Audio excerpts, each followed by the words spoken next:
Bienvenue dans cette exploration des 39 travaux interdits pendant Shabbat, un pilier fondamental de la tradition juive. Shabbat, le jour de repos du judaïsme, est observé du coucher du soleil le vendredi soir jusqu'à l'apparition de 3 étoiles le samedi soir.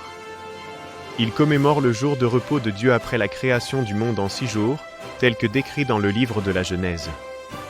Shabbat est un jour de célébration, de prière et d'abstention de la *melacha*, c'est-à-dire du travail.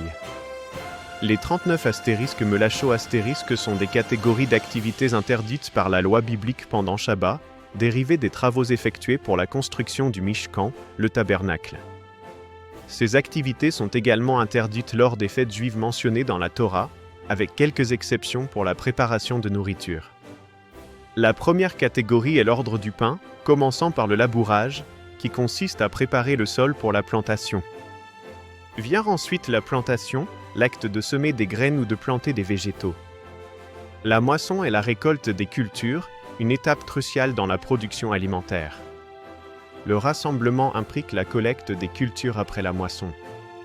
Le battage sépare le grain de son enveloppe, une tâche essentielle pour obtenir le produit final. Le vannage utilise le vent pour séparer le grain de la paille, une méthode ancienne et efficace. Le tri consiste à sélectionner ou à séparer les éléments, garantissant la qualité du grain. La mouture réduit les substances en particules plus petites, transformant le grain en farine. Le tamissage sépare les matériaux à l'aide d'un tamis, affinant la farine. Le pétrissage mélange les ingrédients pour former la pâte, étape fondamentale de la boulangerie. Enfin, la cuisson prépare les aliments avec de la chaleur, transformant la pâte en pain.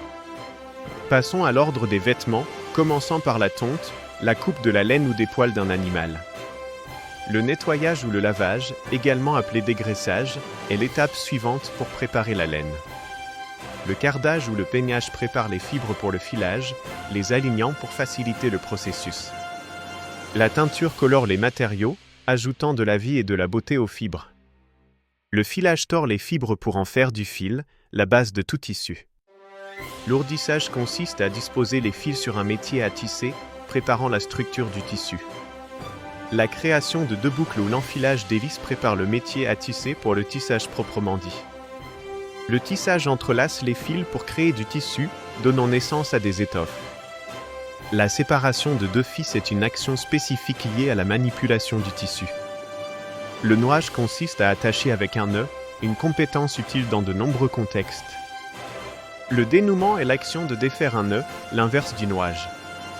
La couture joint les matériaux avec des points, créant des vêtements ou d'autres objets en tissu. Le déchirement sépare le tissu, une action qui défait le travail de la couture ou du tissage. L'ordre des peaux commence par le piégeage, la capture d'animaux. Le fait de tuer, de prendre une vie, est une action interdite. L'écorchage ou le dépouillement consiste à retirer la peau d'un animal. Le tannage ou la conservation est le traitement des peaux pour les préserver. Le lissage adoucit les peaux, les rendant plus souples et utilisables.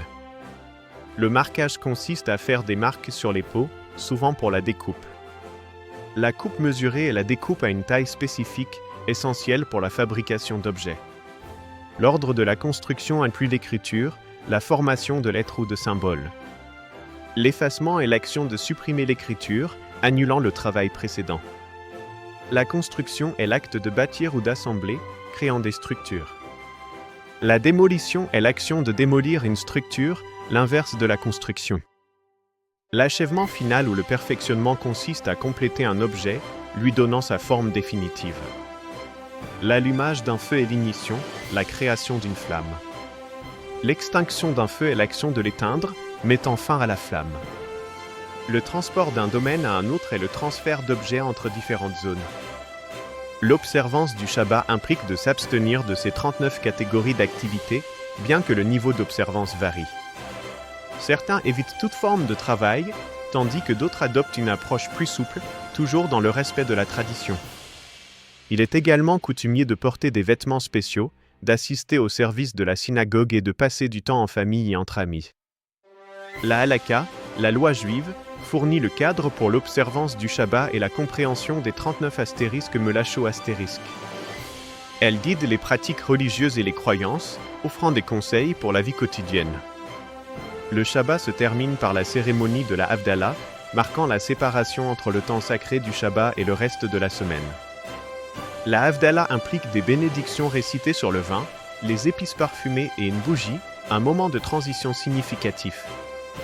Nous espérons que cette présentation vous a éclairé sur la profondeur et la signification des 39 travaux interdits pendant Shabbat. Que cette compréhension enrichisse votre appréciation de la tradition et de la spiritualité juive.